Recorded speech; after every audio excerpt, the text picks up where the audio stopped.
Hæ og gleðilegt nýtt ár. Ég svona ennþá aðeins að koma mig fyrir en það alltaf góðu. Verið velkomin þeir sem eru hérna að horfa og þeir sem munu droppa inn. Svona, ég ætla að kveikja hérna á fítinu í símanum mínum. Svo ég geti fylgst með kommentum og þess háttar. Sjá. En það bara komið nýtt ár. Janúar, 7. janúar. Svona. Þá á ég geta fylgst hérna með kommentum og þess háttar. Geggjað, þá þetta allt komið. Það fullt tungl og það fullt tungli krabba. Dásanlegt og fyrsta fulla tungl ársins og svona svolítið skemmtileg tímasetning á þessu tungli, svona 13. nýliðin, hversdagsleikina að detta í gang og svona og fór margir svona að feta sig inn í hvað þeir ætla sér á árinu og þess áttar. Þannig að þetta dásamlegu tími. Við erum með 3 stokka eins og alltaf og að sjálfsögðu eru það hér Monology. Svo erum við með Imperial Dragon. Svo eru hérna með Mystical Shaman Oracle. Ég held ég hafa ekki notað þennan stokk áður í þessa live-lestra, en það hann líka svolítið öðruvísi og ég alltaf með bókina svona á kantinu þegar ég nota þennan. Ég ekki búin að stúdera hann og stokka eitthvað svona sérstaklega, gríp í hann inn á milli. Hann mjög skemmtilegur, alveg dásamlegur, ótrúlega flottur og ég hérna með glampar svo á bókina og ótrúlega flott spil, en ég er ekki með þau svona í kollinum eins og mörg önnur. Ég ætla að leggja núna skjáin niður þannig að þið getið séð stokkana og tengt ykkur við, og meðan þá ætla ég aðeins að tala tunglið og orkunu sem í gangi núna. Ok, þegar hérna eru spilin. Við erum hérna með Monology, svo Imperial Dragons og svo Mystical Shaman. Nú, þetta fulla tungl tengist krabbanum, fullt tungli krabba.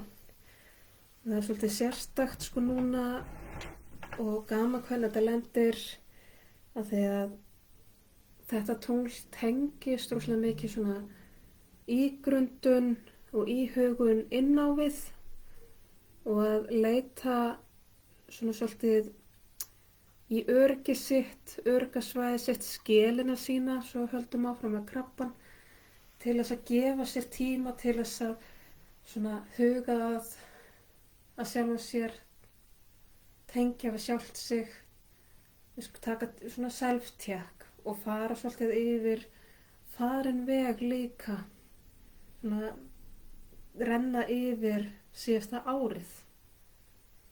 Og svona endurskoða bara hvernig síðustu misseri hafa verið, hvernig síðasta ár var, hver markmiðin voru á síðustu ári og hvort maður hafi staðist þau, hvernig gekk og svona.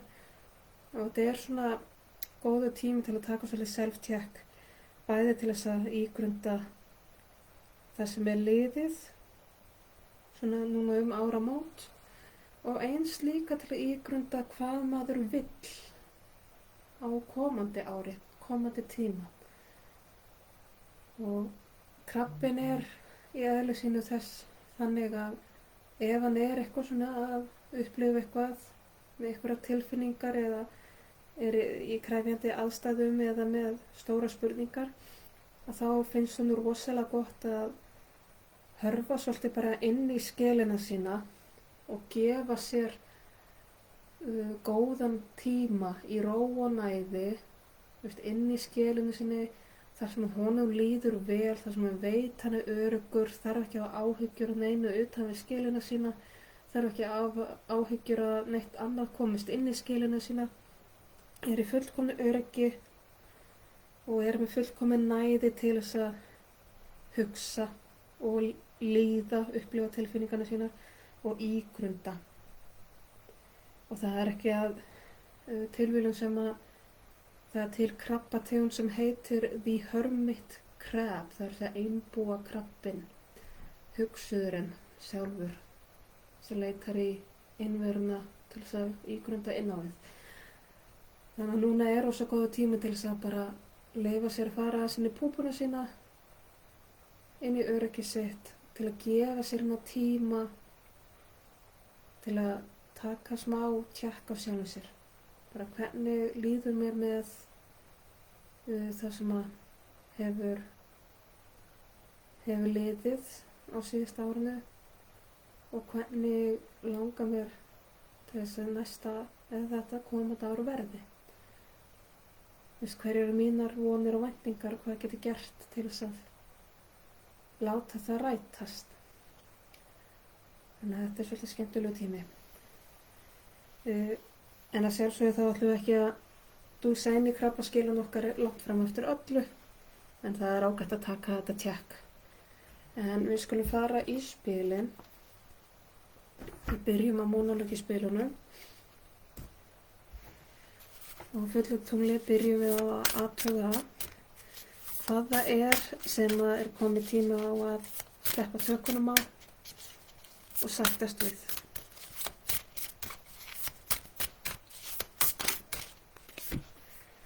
Það kemur hér fullt tungl í ljóni, ekki láta stoltið standa í vegi fyrir þér. Og þarna kemur sterkt inn að við þurfum stundum að setja stoltið á hliðina, að því að stoltið er oft tengt einhverjum hugmyndum, óskum, gildum jafnvel, sem eru jafnvel ekki okkar eigin, til dæmis annarra manna álit eða einhver gildi eða hugmyndir sem voru alin upp í okkur en eru orðin úrelt eða eiga ekki við okkur lengur. Einhver hugmyndir eins og bara þetta að maður megi ekki berskjalda sig, maður megi ekki vera svona hinsegin og þessi tabú að vera alls konar og maður er að fela þessa hluti. Alveg ótrúlegt hvað koma oft upp einhverja svona vangaveltur hjá manni eða einhver ótti hjá manni að annað fólk megi ekki vita hitt eða þetta. En þannig þarf maður stundum að sleppa tökunum og sætta sig við að í fyrsta lagi annað fólk er nú yfirleitt ekki að spá í manni og í öðru lagi ætlar maður að leyfa annar manna álit að koma í veg fyrir maður uppfylli óskir sínar og drauma. Eða ætlar maður að sleppa tökunum á þessum hugmyndum aðdáun annara eða álita annara og bara vera með sjálfur sama hvað. Af því að skiptir það einhverju máli? Hvað öðrum finnst? Skiptir það ekki bara máli hvað manni sjálfum finnst sig? Ef manni líður vel með sjálfa sig, ef manni er ánægður með sjálfa sig, þá þarf maður ekki álita annara. Og oftar en ekki sá sem að sækist alltaf í staðfestingu eða samþykki frá næsta manni gera það þegar hann er mjög óviss og óöruggur í sjálfum sér. Þannig að við skulum efla okkur sjálf, okkar eigið álit á okkur, í stað þess að reiða okkur á álit annara. Því næst er það hvað fulla tunglið er að lýsa upp og birta fyrir okkur, það er að sýna okkur. Og það kemur hérna vaxandi máni, hafðu trú á draumum þínum. Þetta er svo mikilvægt að trúa því og maður sé fær að raungera það sem maður óskar sér. Að það sé ekki fáraleg hugmynd að dreyma hitt og þetta eða langa hitt og þetta. Maður þarf að hafa trú á því sem að maður er að gera eða vill gera til þess að rætast. Hlutinni gerast ekki bara af því bara. Maður fær ekki draumana sína bara upp í hendurnar á sér. Maður þarf að trúa að það geti orðið raunverulegt. Maður þarf að trúa að óskir sínar og framtíðarsýnin sé raunhæf. Og það er mjög mikilvægt sama hvað maður er að gera. Þannig hafðu trú, trúðu á sjálfþig, trúðu að þú getur gert það sem þig langar til að gera. Þú getur látið drauma þína rætast og getur skapað þinn raunveruleika, þinn veruleika eftir þínu eigin höfði. Hvað sem það er sem þig langar til að gera. Þú skapar þína eigin heimsmynd af engin annar. Þannig að þú getur raungert þína heimsmynd í rauninni. Þá hún sé síbreytileg ávallt að þá er þetta samt hægt. Þú verður sjálft að trúa því að þetta sé hægt. Og þá kemur spurningin, hvað er næst? Hvað er framundan?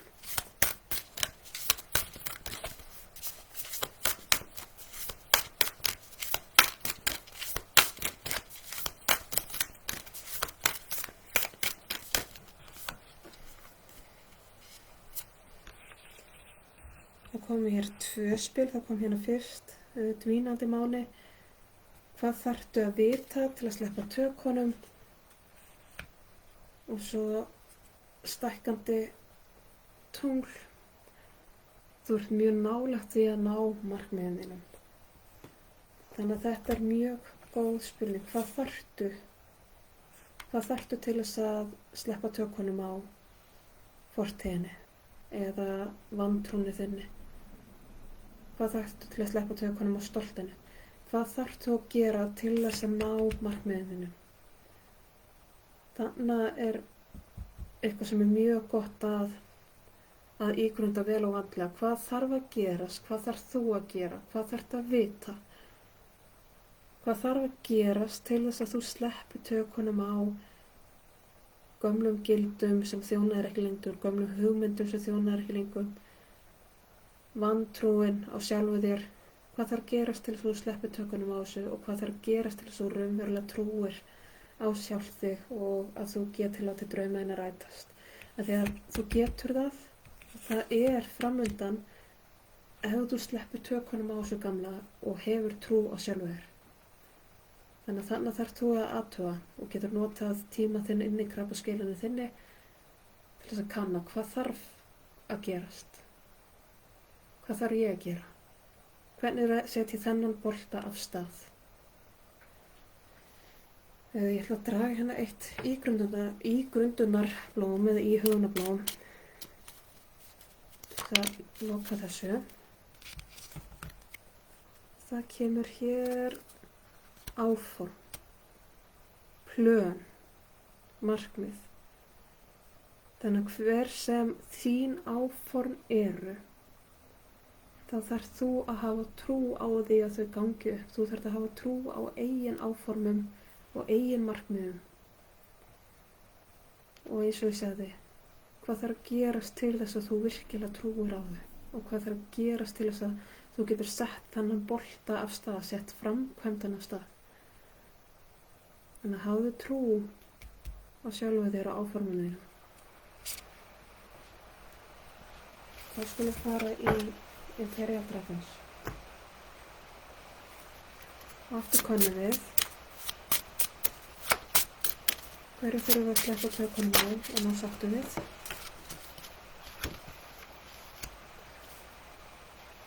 Það kemur hér endurfæðingin. Nú, því fylgir að þegar við endurfæðumst og þá skiljum við gamla lífið á baki. Þannig að þegar við förum í gegnum ferli og oft á tíðum kannski erfitt ferli eða eitthvað sársauka sem að breytir líf okkar, sem verður til þess að ekkert verður eins aftur í rauninu, við verðum ekki eins, þá getum við ekki ætlast til þess að það passi alltaf allt heim og saman við gamla veruleikann okkar.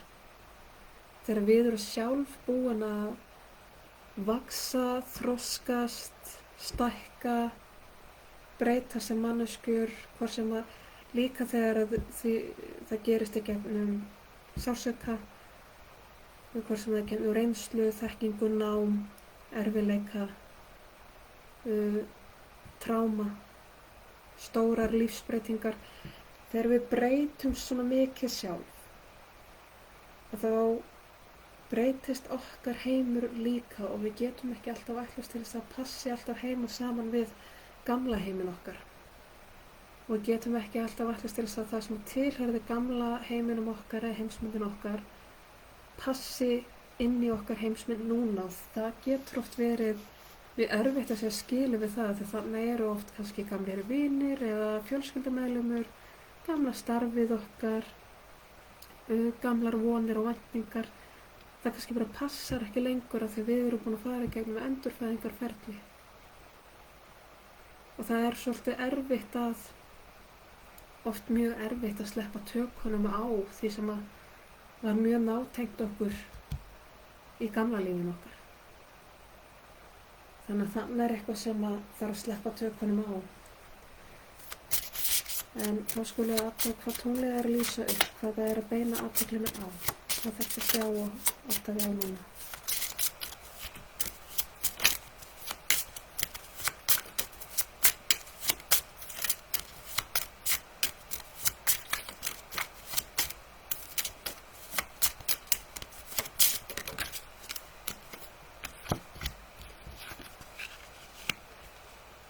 Kemur hérna The Seeker, sá sem leitar, sá sem upphefur ævintýrið, sá sem er tilbúin til að fara í ferðalag í rauninni. Í tarotunum myndi þetta vera flánið eða fíflið, hvernig sem það vilji titla það. Sá sem er á upphafsreit og tilbúin til að stíga næsta skref, oft út í hið óþekkta. Hefur hugrekkið til þess að stíga út í næsta kafla í lífinu. Og hér er rauninni beintenging á milli þess að það er komið að því fyrir þig að stíga þetta skref, að hefja nýja kafla fyrir þig, nýtt ævintýri, nýtt mynstur. En þá þarftu líka að sættast við það að það eru hlutar af gamla lífinu þínu, gömlu heimsmyndinu þinni, sem geta ekki komið með og munu verða eftir. Það er ekki þar með sagt að þú munir aldrei sjá þennan stað aftur eða aldrei hitta þetta fólk aftur eða hvað nú, en það fylgir þér ekki í þessu ferðalagi núna. Það er eitthvað sem þú þarft að vera sátt við. Það er alveg ástæðu sem það þarf hugrekki til að stíga í nýjan kafla. Við vitum ekki hvað er framundan og við þurfum að skilja við eitthvað sem við þekkjum og við höfum valdið okkur öryggi. Þetta er stórt skref út fyrir þægindurinn, en það er komið að því hjá þér. Og þá skulum við athuga hvað er framundan.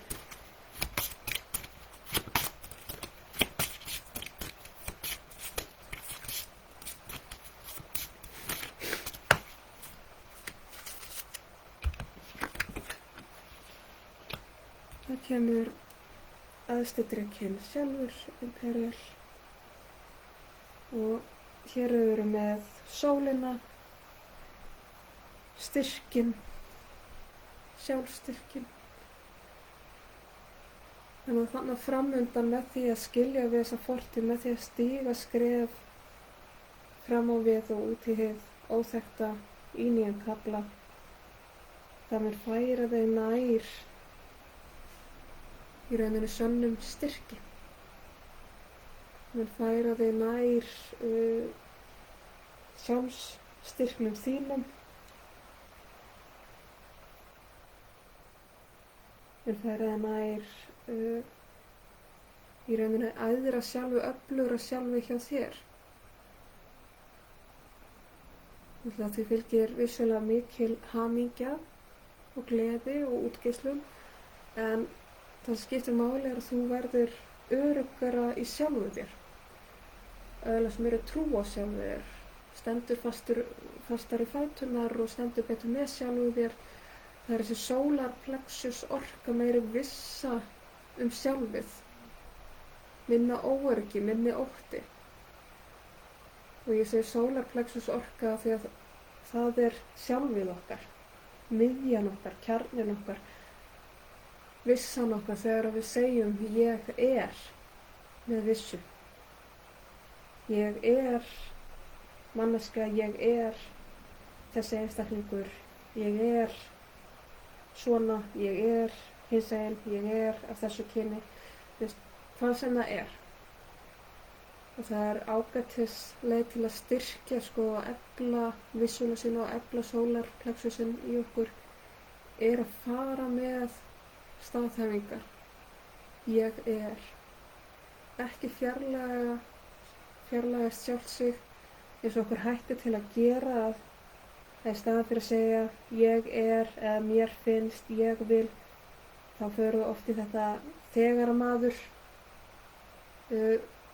maður talar fólk í fleirtölu, það svolítið dreifir orkunni sinni í staðan fyrir að segja ég og standa með því, ég er svona, ég hugsa þetta, mér líður svona. Okkur hætti til að detta svo auðvitað í, já, þegar maður er þannig, eða þegar að menn segja svona, þegar fólk er þannig og hinsegin, maður dreifir svo mikið, maður svona dregur svolítið úr sjálfum sér. En þannig er að aukast styrkurinn í ég. Það er eitthvað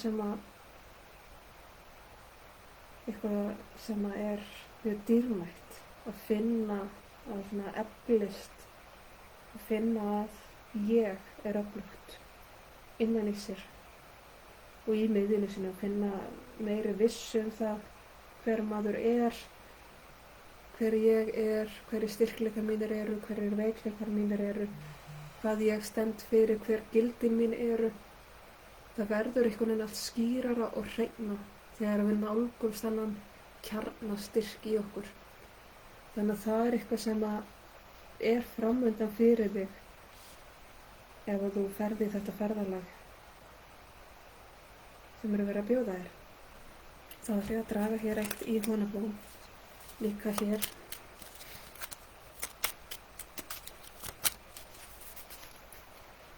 Sjá, hérna kemur blómið, skapa. Að skapa sitt eigið, gera sitt eigið, búa sér til sitt sjálf, sína myndahlutina, skapa sína eigin heimsmynd, skapa það hver maður er sem einstaklingur og manneskja. Og þannig finnst mér verið að koma líka í svona takt við það sem að spilin hafa verið að sýna hér, að það er svo mikilvægt eins og þannig þegar maður er að skapa nýtt sjálf og maður er að styrkja sjálfu sitt, að maður virkilega skoði inn á við og ígrundi gildin sín, hvað maður stendur fyrir, hvað maður trúir á, og verið viss að það sé sitt eigið, ekki eitthvað sem maður hefur verið alið upp í manni, eitthvað sem maður hefur verið mótaður til þess að trúa. Og góð setning sem ég rakst á daginn, og sá sem hefur ekki, ef þú hefur ekki virkilega ígrundað gildin þín, þá eru þau sannarlegast ekki þín eigin. Þannig finnst mér til þess að styrkja sjálfið mikilvægt að skoða og kanna hver gildin manns eru, hvað maður raunverulega trúir, og staðfesta og skapa sín eigin gildi. Þannig að það komi hérna svolítið sterkt inn sköpunin. Skapaðu þín eigin gildi, skapaðu þitt eigið sjálf, skapaðu þinn eigin styrk. Já, og þá skulum færa okkur hérna yfir í Mystical Shaman. svolítið forvitin að vita hvað kemur það eins og sagði í upphafinu. Ég hef ekki notað þau í þessa lestri áður. Og ég hef með bókina hérna á kantinum af því að til að vera mér innan haldið traust. En við skulum byrja að athuga hvað það er sem við þurfum að sleppa tökunum á. Þannig að sagtu með.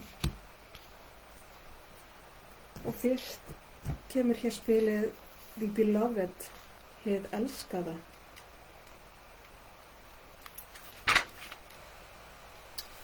Og hér er, hið elskaða er í rauninni birtingarmynd andans sem að skynjar aðra, það er að segja skynjar andan í öðrum. Þetta er í rauninni ástin okkar, samkenndin okkar, hjartastöðin okkar þegar við sjáum og skynjum þá sem við elskum. Og eftir því sem við þróumst og þroskumst þá sjáum við að þetta er eitthvað sem er þessi orka, þessi ást býr innra með öllum. Og þetta spilar áminningu að við verðum að leyfa okkur að finna betur fyrir samkenndin okkar og samástin okkar fyrir aðra, leyfa okkur að sjá elskuna í öðrum og muna að það er ekki öll ást rómantísk ást. Og þegar hérna erum við líka að tala gagnvart börnunum okkar, mökum okkar, vinum okkar, foreldrum okkar, fjölskyldum okkar og hinum ákunna. Og leyfa okkur að upplifa ást og elsku, samkenndina, gagnvart fleirum, gagnvart öðrum.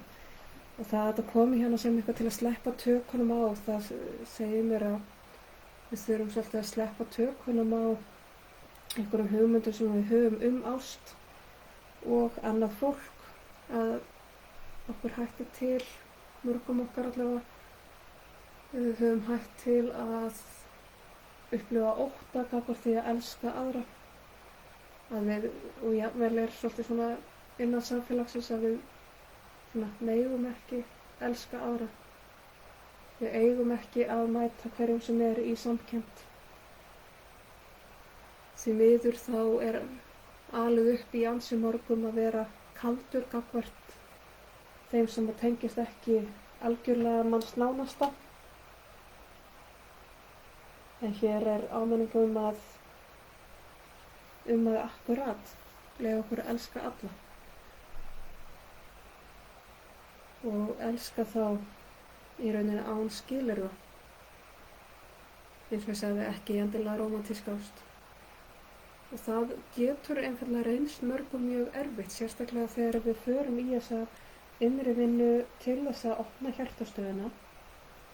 Þá upplifum við oft svona eins og hálfgerð kvíðaeinkenni. Fáum svona fiðrildi í magann eða eitthvað svona flökt inn í brjósthólinu á okkur. Upplifum kannski hjartslátt eða öðru sig öndun. Það er oft bara mjög óþægilegt og það er auðveldara að bara sleppa þessu og bara loka.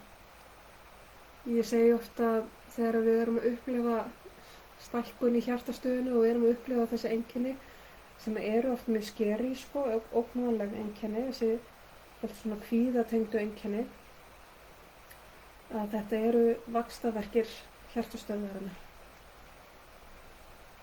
Og það getur verið bara mjög erfitt, sérstaklega þegar við erum kannski með bakgrunn sem kemur frá sársauka, með sársauka og sorg og ótta fyrir aftan okkur, sérstaklega hvað varðar þessar tilfinningar, sérstaklega hvað varðar að leyfa okkur að elska aðra, þá er þetta bara mjög erfitt. Þannig að þannig þurfum við svolítið að gefa eftir þennan ótta og sársauka og leyfa okkur að stíga inn í kærleikann. Og kærleikann gagnvart bæði sjálfum okkur og öðrum. En þá skulle athuga hvað er tunglið að lýsa upp og beina athygli það að. Það kemur hérna spírallinn. Það má segja svona gáttin, þetta það örlaga hjólið. Hringiða lífsins. Ég ætla samt að fletta upp í bókina.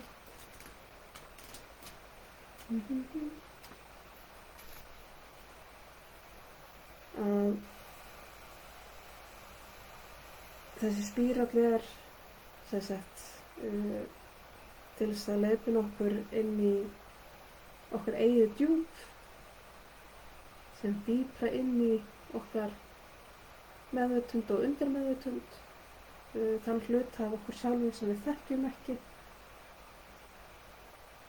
Og þetta í rauninni, hvað var maður að segja, gáttin inn í okkur, inn í tengingu okkar við heiminn og uppspretuna.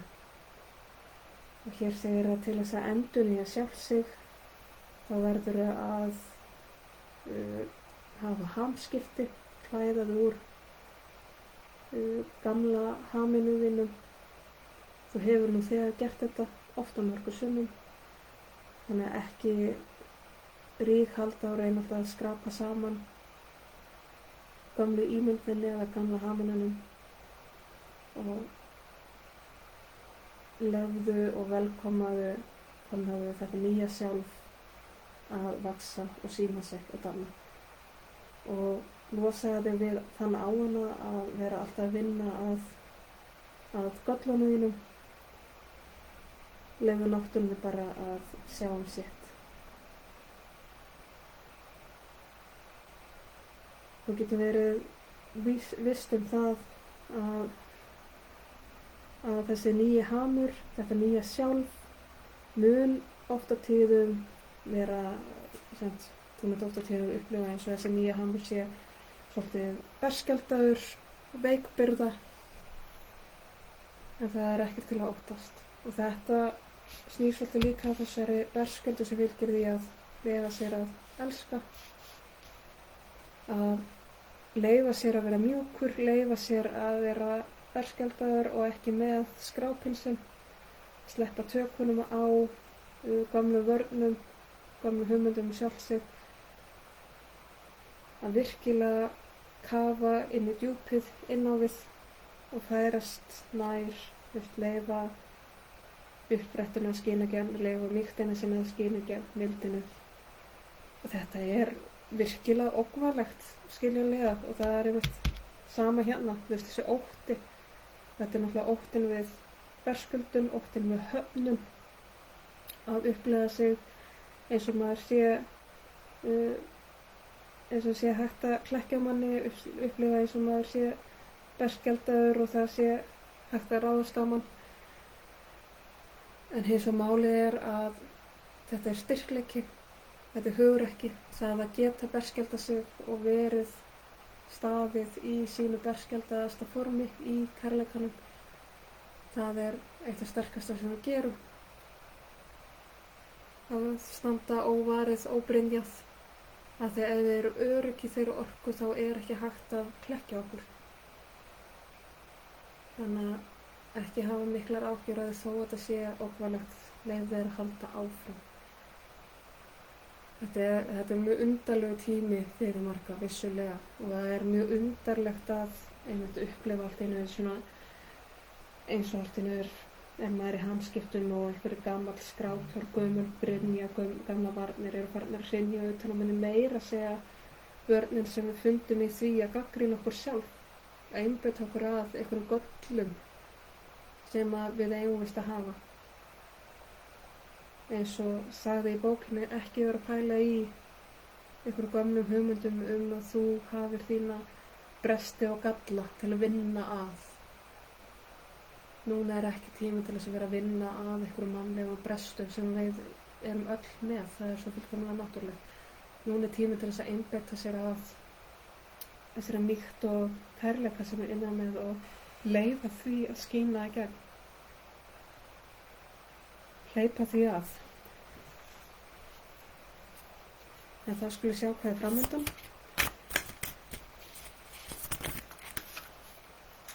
Það koma aftur 2 spil hérna. 3, já, ok. Það var mikið að segja greinilega. Það hérna hristan sem er andlegt verkfæri. Smoky Mirror og Pachamama sem uppsprettan. Sjáum þetta. Byrjum á hristunni. Hristan verkfæri til þess að ákalla andana okkar. Þetta til þess að kalla á leiðbeinendur okkar eða andana í kringum okkur og vættan okkar.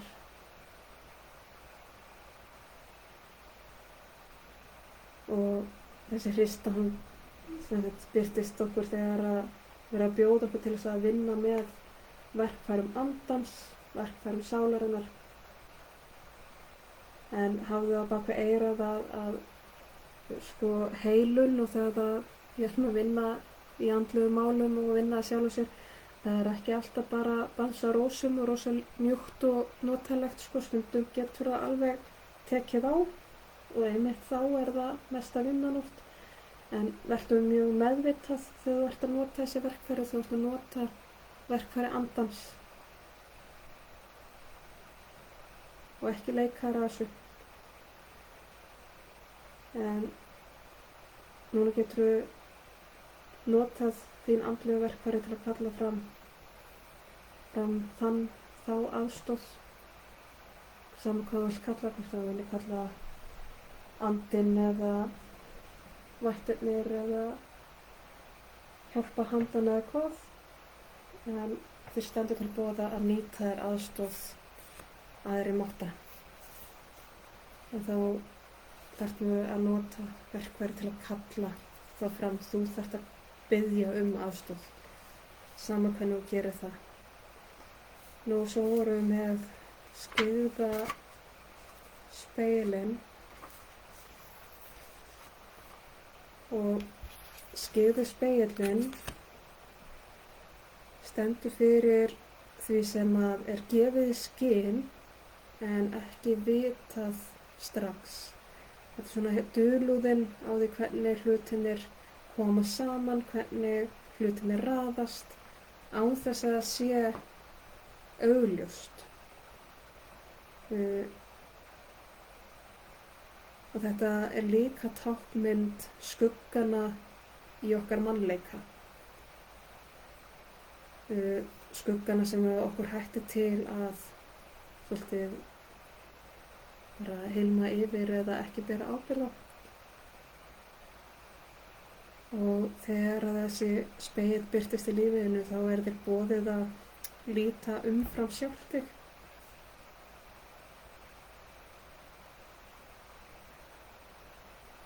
Og aftur líta þá inn á hlið andana. Og núna er besti tími til þess að sama hverjar aðstæður eru akkurat núna í þínu heimi að kanna andlegu hliðina þína.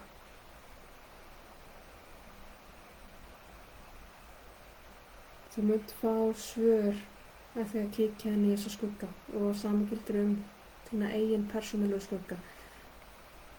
Þannig að það er verið að kalla á þig til þess að kanna svolítið þessari andlegu hliðar þína, andlegu verkfærin þín og andlegu hæfileika hverju sem þeir eru. En engu að sér áminningu að ekki gleyma að þú hefur þína persónulegu skugga. Þú leikur þér ekki með þetta og ef þú ætlar að vinna með þessum öndum eða þessum verkfærum og þú ætlar að kalla það fram í þér, þá verður líka að gangast við þínum eigin skuggum, þínum eigin ófullkomleika þegar það mætir þér, þegar þú fær ábendingar það og þegar þú mætir það í þínu starfi. Þetta er gert til þess að þú ert í þessari andlegu vinnu til þess að rækta sjálft þig. Þannig að leið og þú ert farið að líta fram hjá mögulegum brestum í þér, þá ertu komið á rangan stað. Þegar vissulega þá áttu ekki að vera fókus á, eins og ég sagði hérna, ekki vera með fókusin á hvað er mögulega að þér. Þú þarft ekki að vera einblína alltaf á brestina þína til þess að laga þig, en hins vegar þá þarft að vera meðvitað það að þú ert mannlegt, þú hefur einhver skugga, þú hefur einhver bresti, þú hefur þinn flótta saman hver hann er. Það er ágætt að vera meðvitaður það þegar maður fer í eitthvað svona dýpri andlegu vinnu, sérstaklega ef maður er komin út í þá dulspeki. En þú þarft ekki að vera endalaust að eltast við að laga einhverja bresti, eitthvað sem er að þér. Það er engin forsenda til þess að vera að fara út í þessa vinnu heldur. Ég vona að þetta skiljist sæmilega. Nú þá er það Pachamama spilið, móðirinn. Óskilyrt ást frá jörðinni, þar sem að ástin sem að móðir jörð hefur fyrir öll börnin sín, þar með talið steinana, plöntunar, dýrin og manneskjur. Pachamama er gyðja jarðar, einnig þekkt sem Gaia eða móðir jörð, og hún er tengd öllu sem að skapast á okkar plánetu. Þannig að hún er upphaf alls í þessum lífræna heimi. Þú ert barn jarðar, þannig að núna er besti tíminn til þess að huga líkamanum, huga kærleikanum, vera glaður, njóta og burt sér frá aðstæðunum sem þú finnur, sem þú ert í, að leyfa þér að elska, leyfa þér að njóta, leyfa þér gleði, vera þakklátt fyrir líf þitt, fyrir líkamann þinn og allt sem að jörðin gefur þér. Og Pachamama býður þér að fagna í hverjum einasta andardrætti,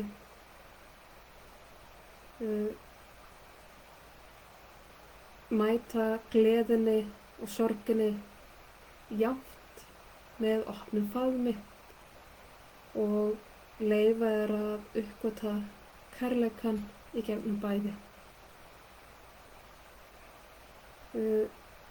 Sýndu Pachamama þakklæti með því að tengjast náttúrunni, hvort sem það er að huga að gróðri, trjám, blómum, plöntum, dýrum eða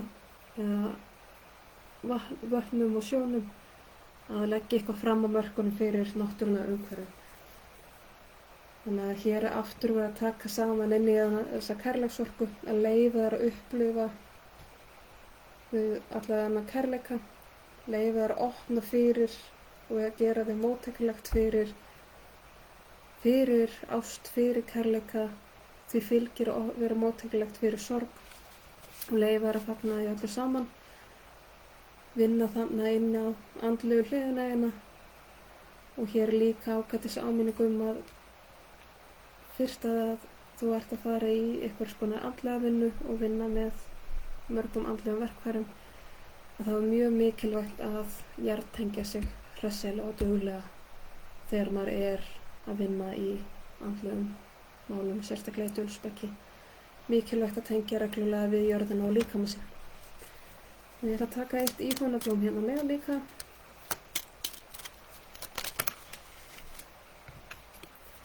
Og það kemur fegurð og það er náttúrulega tengist beint bæði móður jörð og kærleikanum. Uppsprettinu sjálfri, þetta er allt fallegt, það er fegurð í þessu öllu saman, það er fegurð í lífræna veruleikanum okkar, það er fegurð í andlega veruleikanum okkar, fegurð í gleðin okkar og fegurð í sorgin okkar og sársauka. Það er fegurð í þessu öllu saman. Það er svolítið hugafæri sem við þurfum til að mæta þessu hverju sinni.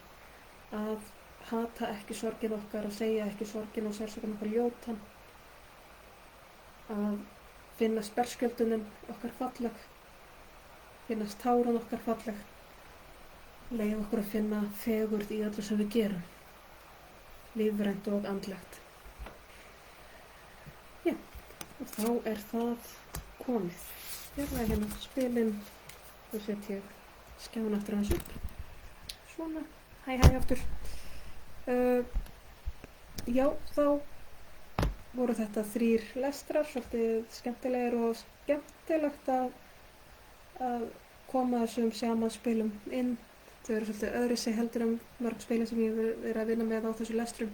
Og ég sé hérna á klukkunni að ég búin að vera alveg tölvöld lengur en venjulega. Ég svo sem áttum ekki alveg á af hverju, hvort að ég hafi verið að tala svona mikið með hverjum og einum stokk. En gaman að vera komin aftur. Ég fór þannig í smá pásum tíma, það bara tímasendingar voru þannig að ég gat ekki verið með þetta hliðar og allt annað og það er náttúrulega bara það sem fylgir oft desember mánuði þessari árstíð að það er mikið að gera og þá þarf maður að leggja eitthvað á hilluna og forgangsraða. En ég vonast til að geta haldið dampi núna og átt þessar stundir aftur reglulega með ykkur og eins komum mér að stað aftur eins og með stjörnusbónar og svoleiðis. Ég náttúrulega er með nóg annað á könnunni en hins vegar þá er þetta eitthvað sem ég langar alltaf til að gera og eiga með ykkur hér á veraldarvefnum. En ég þakka bara kærlega fyrir mig og vona að skilaboðin hafi ratað sönn og réttir þeirra sem þurftu á þeim að halda og koma að gagni. Ég þakka kærlega fyrir áheyrnina og hlustunina. Þannig ég segi bara bless og góða nótt.